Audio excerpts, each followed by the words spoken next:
Travis and I met in high school. We've been best friends ever since, and I think that's my favorite part of our relationship is that we're best friends.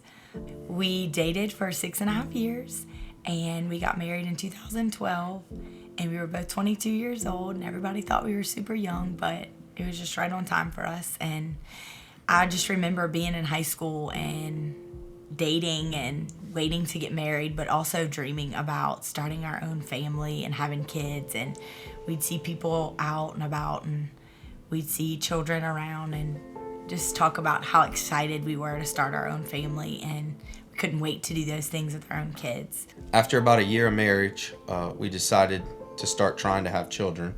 After about another year of trying, we decided it wasn't coming as easy as we thought. So then from there, we started having to look at our options. I reached out to the doctor and asked if we could get some help in figuring out what was going on. And so she offered for both of us to get tested, and I got pregnant the next month. And it was joyful and exciting because the question was always, can we get pregnant? But the question was answered, yes, we can. And so shortly after that, we didn't tell any friends and family, and we ended up having a miscarriage. And I wasn't even around you when it happened. You were working in Baton Rouge or whatever. And I remember it was just late at night or something, and you called me or early in the morning. And it was probably the worst thing that we've had to go through together. Yeah. Promises that you're pregnant and you're finally getting your answers to your prayers, and then it's ripped away from you in a second. After the miscarriage, I reached out to the doctor again. She referred us to a specialist, and we went to a specialist to help. They recommended that we would do some forms of treatments. They're called IUIs, and so we did 2 of those in a year span because this process has been super expensive as well.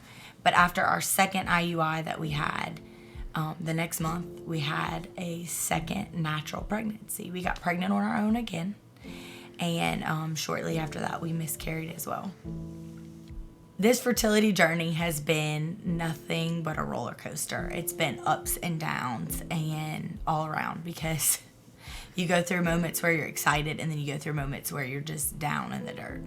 We just decided to take a complete break, and we just needed a break emotionally, physically, spiritually, financially, all of the above. We needed a break, and It was nice. It was let you relax and recoup, clear your head, and think about the next steps you needed to take. yeah.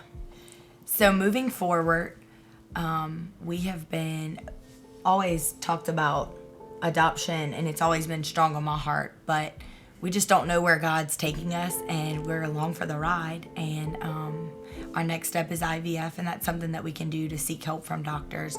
But ultimately, God has the true purpose in life, and He's the only one that can breathe life. And so whether adoption comes first, or if IVF works, or we have another natural pregnancy happen again, we are ready to move forward and start our family, and we're excited for our journey that He's taking us on. My hope is not in a baby that's going to be in my arms, but my hope is in Jesus, and that's all that matters in this whole earth, in this whole world.